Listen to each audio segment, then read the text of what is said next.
man, I can't catch my breath. That's exactly what I said 4 years ago at this time on May the 1st, 2016. That it was a Sunday afternoon, actually, and I'll tell that's part of the story as well. But basically, I was exercising, and after about 15 minutes or so, I stopped. Usually, I mow, and that's how I often exercise.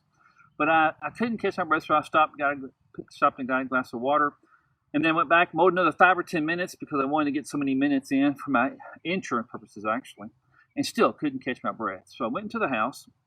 As I walked in the house, I remember saying to myself, okay, Lord, you got me. Now, the reason I said that was never before in my life had I mowed on a Sunday afternoon. I grew up during the blue laws whenever I was a kid. We worked on the farm, and we even taught our cattle how to fast on Sundays so that we wouldn't have to work on Sunday. Work as a joke, but basically we never worked on Sunday, and I never had mowed my yard. But I stopped and I thought, God, why did I do that? Now, I'll go back to that next week, but what I'm about to communicate really deals with the issue of my view of God, because my view of God really had an impact upon what took place after that mowing incident. I went into the house, walked up, said, Laura, I'm not feeling well. And then she said to me, well, Thomas, you don't look well. But, she had said that before, so that didn't mean a whole lot to me. But she gave me a baby aspirin. Then she started walking through all the symptoms of a heart attack. Is your shoulder hurting? Is your arms hurting? And I said, no. Is any pain? No pain, nothing. The only thing I felt was a shortness of breath. Laid on the floor for a few minutes. And then Laurie said, let's go to the emergency room. So we hopped in the car, going to the ER. I live about 8 to 10 miles from the hospital. Laurie was driving. I'm sitting in the passenger seat. By that time, I'm starting to feel a little bit odd, but still no pain. Now, you understand that Laurie is a very meticulous driver, very safe driver. It's, 10 and 2 all the time. So she's driving 55 miles an hour, not 56, not 54, 55 miles an hour down the road, where I reached over and I hit the emergency flashers. And I said, I think you need to speed up. Well, she hit it, and we're going 90 miles an hour to the hospital. We get to the running red lights, running stop signs. When we get to the hospital, she pulls in. I get out of the car, walk up to the desk. I say to the lady, I said, ma'am, I think I'm having a heart attack. Well, this is what she said to me. This is no joke. She said, well, sir, what's your social security number? And I thought, I don't know. And so I had, you think about that, and I gave it to her. And then she said, well, sir, what's your birthday? And I said, well, sir, ma'am, I think I'm having a heart attack. And by that, what she was doing was, I think she was stalling for time because before I could get my birth date out, they'd already wheeled in a wheelchair to take me back into the ER. I'm laying on the table. They do an EKG. The doctor says to me, well, sir, the EKG is inconclusive, but I think you're having a heart attack. And I said, well, sir, I think I'm having a heart attack too. What are we going to do about this? Well, he said, I've called the cardiologist, the heart specialist. He is on his way here. Well, in the midst of that time frame, I start realizing this is very serious. And so the nurses are gathering around me.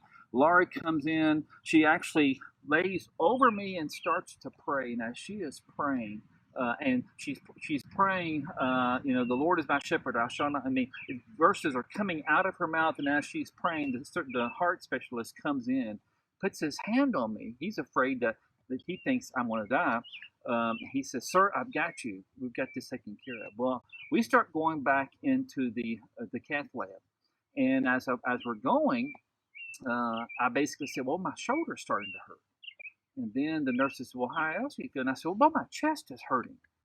And then about a minute later, as they're prepping me, I said, what? My jaws are freezing up. And I got so I couldn't speak. And at that point, all the people's faces really got nervous.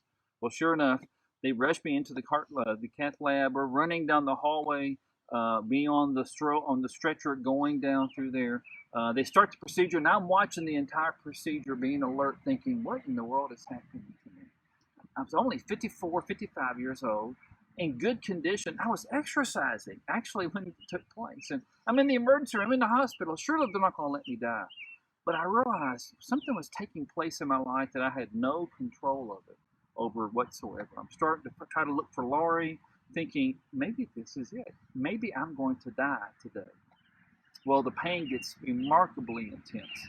As the pain gets more intense, I finally say to the doctor, I said, sir, I said, is this pain going to stop? And he said, no, not until I finish. And he said, I've got a couple of minutes to go. You hang in there. Well, I wasn't going any place. And so I sat there, and sure enough, in about 2 minutes, a wonderful doctor, Dr. Elaine Marquette, said, "Sir, how you feeling?" And I said, "I feel fine." And the procedure was done. And I said, "This is remarkable." I felt so good, I thought they were going to send me home because, insurance doesn't like to keep you overnight. And so I thought, I'm going home. And then he said to me, "Well, sir, you had an attack of the LAD. In the Kentucky, we call that the Widowmaker." And he said this, "Sir, I just saved your life. You had 5 minutes to live." Now, let me say something. When you hear a phrase like that, "Sir, I just saved your life. You had 5 minutes to live," how do you respond to it? Well, I was in ICU for a couple of days. I came home, and then about 4 or 5 days later, I was in the yard here having some time in the Word. And this is actually the journal that I was using. I call it my heart attack journal. And it was actually on May the 7th when I started praying and processing, God, what is taking place in my life? And the Lord took me to John chapter 11. And as I started processing and studying John 11 is a story when Jesus raises Lazarus from the dead. And in that story, I realized this relates to my life because in many ways, Jesus had raised me from the dead. I was dying, and he used Dr. Wakid to save my life. And so as I was processing this passage of Scripture, 3 questions came out of that Bible study, or came out of that time in my devotion. The first question was the question of what for. The question of what for is driven by doubt. And what I was thinking is, God, why did this happen? Why did this take place? I was in relatively good health. I even remember asking Dr. Waked, well, how's my other arteries?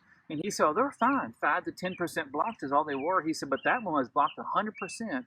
But we later found out, that was explained to me, it was called a flap, where a part of your plaque breaks loose and just seals up your artery.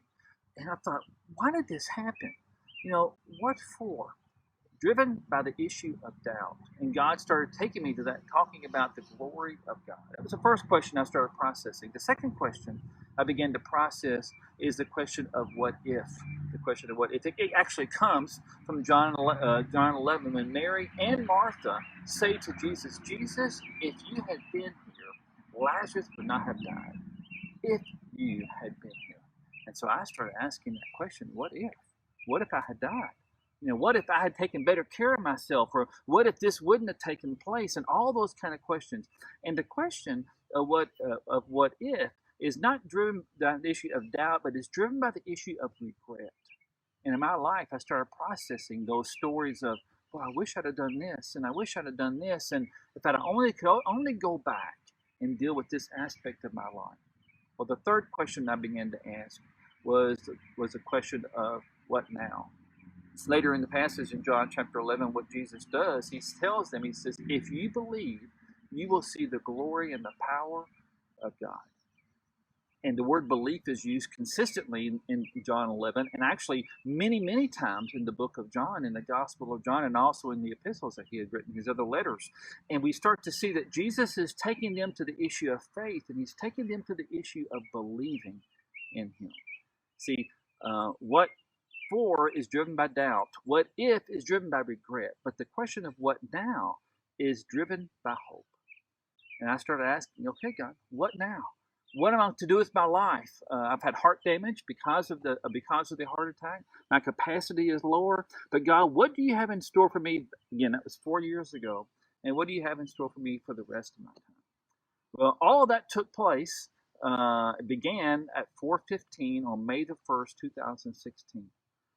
What I'm going to be doing the next couple of days, actually starting Monday of next week, we're going to be start looking at those 3 questions in the mentoring moments. So I invite you to come and join us because I believe there's lessons I'm still learning about what if and what for and what now. But I believe maybe we can unpack that some because it also relates to our view of God and understanding who God is and how God works in our lives. So thank you for taking the time to watch today. Have a wonderful weekend. This is again Friday. And so blessed. Thank you so much, and God bless you. Have a great weekend.